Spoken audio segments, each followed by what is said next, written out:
ये फियर्स आखिर होते क्या है, ये फियर्स आते कहां से हैं, ये फियर्स किस तरीके से इंस्टॉल होते हैं, लोगों को कौन कौन से फियर्स होते हैं और इसका सॉल्यूशन क्या है, ये सारी बातें आज हम इस वीडियो में करने वाले हैं। I am Chirag Patel, clinical hypnotherapist and NLP practitioner. आज पूरा डिटेल में बताऊंगा कि ये फियर्स कैसे हमारे माइंड में आते हैं और इसका सॉल्यूशन क्या है। काफी बार मुझे जो कॉल आते हैं उसमें लोग बताते हैं कि सर मुझे ऐसा डर लगता है कि जैसे मुझे अभी हार्ट अटैक आ जाएगा, मुझे ऐसा लगता है कि मेरी तबीयत और भी खराब हो जाएगी, मुझे ऐसा लगता है कि मेरी लाइफ में कुछ अच्छा होने ही नहीं वाला है। इस तरीके के बहुत सारे डर लोगों को सताते हैं, इतने पैनिक हो जाते हैं कि उनको लगता है कि अभी उनके साथ कुछ हो जाएगा। ये फियर्स कैसे हमारे अंदर आ जाते हैं? देखिए, जब बच्चा छोटा होता है ना तो उसके अंदर दो ही फियर्स होते हैं। एक होता है बड़ी आवाज का डर और दूसरा होता है ऊपर से नीचे गिर जाने का डर। ये दोनों ही डर होते हैं, जिसके अलावा और कोई डर हमारी लाइफ में होता ही नहीं है। मगर बाकी के जो भी डर है वो कहीं ना कहीं हमने परिस्थिति से, कहीं ना कहीं लोगों से हमने लिए हुए हैं।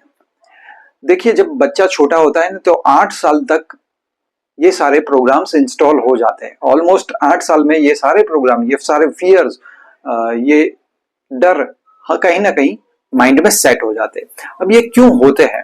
कौन करता है ये प्रोग्रामिंग? कौन करता है इसको अंदर इंस्टॉल? ये सोसाइटी, ये पेरेंट्स, ये गार्डियंस, टीचर्स, वो सारे लोग कहीं ना कहीं हमें प्रोटेक्ट करने के लिए, कहीं ना कहीं उनका इंटेंशन ये होता है कि वो हमको बचाए स्ट्रेंजर से, वो हमको बताए कि आगे खतरा है और वो हमें डराते हैं इस तरीके से। बट हमें डरना है इसीलिए क्योंकि हमें हार्म ना हो जाए।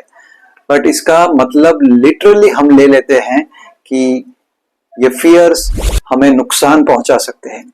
देखिए, फियर्स हमेशा होते हैं मगर वो हमेशा नुकसान नहीं पहुंचाते, ये समझना जरूरी होता है। अब जो इंसान हमारे पास आता है या जो फोन करता है, उनको ये भी पता रहता है कि उनका जो डर है वो अननेसेसरी है, मगर फिर भी वो कंट्रोल नहीं कर पाते हैं। तो ये जो डर है वो दो तरीके के होते हैं। एक होता है रियल, मतलब हकीकत है, अगर आग में जाओगे जल जाओगे। अगर सामने से कोई कुत्ता सामने से बाइट करने के लिए आ रहा है तो ये डेफिनेटली डर की बात है।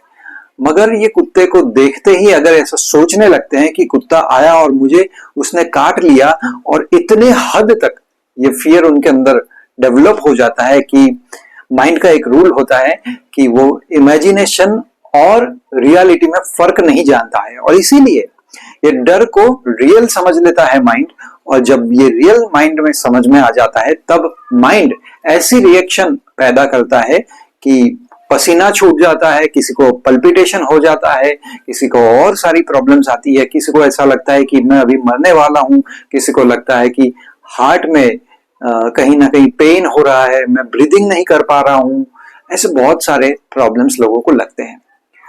अब हमें समझना ये है कि जब ऐसी प्रॉब्लम्स आती है तो सबसे पहले तो अपने माइंड को मनाना हमें आना चाहिए।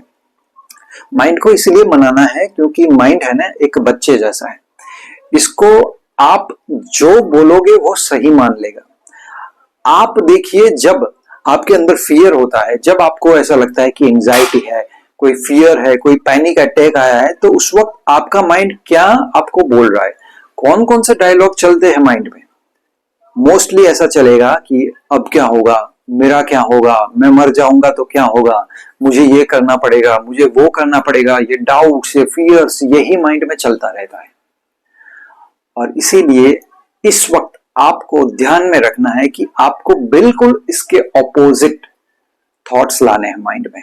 ये कैसे आएगा? ये आएगा प्रैक्टिस से। आप जब भी फ्री होते हैं, आप वो इमेजिन करिए कि नेक्स्ट टाइम जब आपको ये सिचुएशन आएगी, फियरफुल आप जब होंगे, उस वक्त आप क्या सोचने वाले हैं और आप कैसा रिएक्ट करेंगे। सोचने के बाद आप कैसा रिएक्ट करेंगे, कितने कॉन्फिडेंट होंगे। तो ये सारी चीजें अगर करते हैं तो आपका फियर धीरे धीरे वो डाइल्यूट हो जाएगा, वो कम होता जाएगा। चाहे कोई भी फियर हो, रियल फियर उसको आपको दूर नहीं करना है। आपका माइंड जो है, जो इमेजिनरी चीज को अपने अंदर अंदर बताते बताते बताते, बोलते बोलते बोलते उसको रियल मान लेता है, वो फियर की मैं बात करता हूं, जो आपके कंट्रोल में नहीं रहता है, वो फियर की मैं बात करता हूं। देखिए, माइंड को दो चीज बताना बहुत जरूरी है।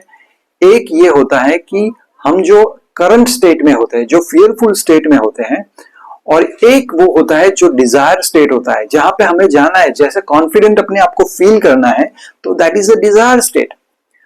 तो यहां से लेके यहां तक हमें जाना है, और याद रखना है कि जब भी ऐसी सिचुएशन आएगी तब हमें डिजायर स्टेट के बारे में सोचना है, नहीं कि ये स्टेट के बारे में। तो अगर आप ये चीज करेंगे तो मुझे पता है कि आपको डेफिनेटली रिजल्ट्स मिलेंगे। अगर आप नहीं कर पाते हैं अपने आप, तो आप डेफिनेटली हमें कांटेक्ट कर सकते हैं। We will help you. Thank you so much.